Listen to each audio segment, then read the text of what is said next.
અમદાવાદમાં પ્લેન દુર્ઘટનામાં હજુ પણ તપાસ ચાલુ છે।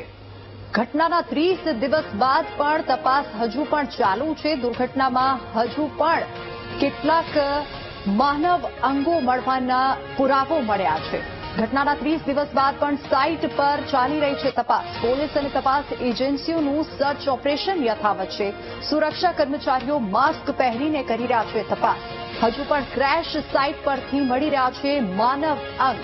ક્રેશ સાઇટ પરથી હજુ પણ મળી રહ્યા છે કિંમતી વસ્તુઓ મળી રહી છે ત્યાંથી। ક્રેશ સાઇટ ઉપરથી પોલીસનો ચુસ્ત બંદોબસ્ત હજુ પણ ત્યાં જોવા મળી રહ્યો છે। પોલીસ અને તપાસ એજન્સીઓનું સર્ચ ઓપરેશન હજુ પણ યથાવત છે। સુરક્ષા કર્મચારીઓ માસ્ક પહેરીને ક્રેશ સાઇટ ઉપર હજુ પણ ત્યાં કામગીરી કરી રહ્યા છે।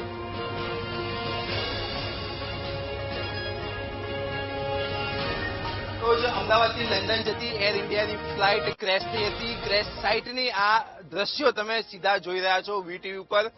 લગભગ 1 મહિના પછી અહીંયા પરમિશન આપવામાં આવી છે અને વીટીવીની સ્ક્રીન ઉપર તમે આ એક્સક્લુઝિવ દ્રશ્યો જોઈ રહ્યા છો। 1 મહિનો થઈ ગયો છે અને તેમ છતાં પણ હજુ પણ પોલીસનું સર્ચ ઓપરેશન અહીંયા ચાલી રહ્યું છે। જે એર ઇન્ડિયાની ટીમ હોય, અમદાવાદ પોલીસ હોય, અમદાવાદ એટીએસ હોય, આ ઉપરાંત અમદાવાદ ક્રાઇમ બ્રાન્ચ હોય, તમામ જે તપાસ એજન્સીઓ છે તેમનો અહીંયા જે તપાસનો જે ધમધમાટ છે તે 1 મહિના પછી પણ અત્યારે હાલમાં ચાલી રહ્યો છે। લગભગ 30 દિવસ થઈ ગયા છે અને અનેક ચીજ વસ્તુઓ મળી રહી છે, માનવ અંગો મળી રહ્યા છે, કિંમતી ચીજ વસ્તુઓ મળી રહી છે। ત્યારે આ જે સાઇટ છે તે સાઇટને સંપૂર્ણ રીતે ક્લોઝ કરવામાં આવી હતી। પોલીસનો ચુસ્ત બંદોબસ્ત રાખવામાં આવ્યો હતો। કોઈ પણ વ્યક્તિને પરમિશન અહીંયા આપવામાં આવી નથી, પરંતુ તેમ છતાં પણ તમે આ વીટીવીની સ્ક્રીન ઉપર તમે આ એક્સક્લુઝિવ દ્રશ્યો જોઈ રહ્યા છો કે આ જે સાઇટ છે કે જ્યાં અહીંયા એર ઇન્ડિયાની 171 ફ્લાઇટ અહીંયા ક્રેશ થઈ હતી અને લગભગ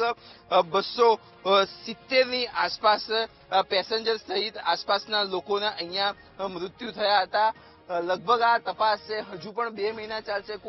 કુલ 3 મહિનાની આ તપાસ છે। 1 મહિનો પૂર્ણ થઈ ગયો છે। ત્યારે આ તમે જે દ્રશ્યો જોઈ રહ્યા છો વીટીવીની સ્ક્રીન ઉપર, આ એક્સક્લુઝિવ દ્રશ્યો કે જે વીટીવી ટીમ સૌથી પહેલા અહીંયા પહોંચી છે। સાઇટ આ જે સાઇટ છે અમદાવાદ પ્લેન ક્રેશ થયા બાદ ગણતરીના કલાકોમાં જ આ સાઇટને એકદમ પોલીસના ચુસ્ત બંદોબસ્ત સાથે કોર્ડન કરવામાં આવી હતી। ત્યારે 1 મહિના બાદ જે આ સાઇટના તમે જે દ્રશ્યો જોઈ રહ્યા છો તે ફક્ત વીટીવીની સ્ક્રીન ઉપર તમે એક્સક્લુઝિવ જોઈ રહ્યા છો અને હજુ પણ આ કામકાજ અહીંયા ચાલી રહ્યું છે। એટલે કહી શકાય કે હજુ પણ જે પ્લેન ક્રેશના જે અમુક જે ભાગ છે, પ્લેનના અમુક ભાગ છે, આ ઉપરાંત માનવ અંગો મળી રહ્યા છે, પેસેન્જરોની કિંમતી ચીજવસ્તુઓ મળી રહી છે। ત્યારે હજુ પણ અમદાવાદ શહેર પોલીસ દ્વારા અહીંના જે આ સાઇટ છે તેને કોર્ડન રાખવામાં આવી છે અને હજુ પણ તપાસનો ધમધમાટ ચાલી રહ્યો છે।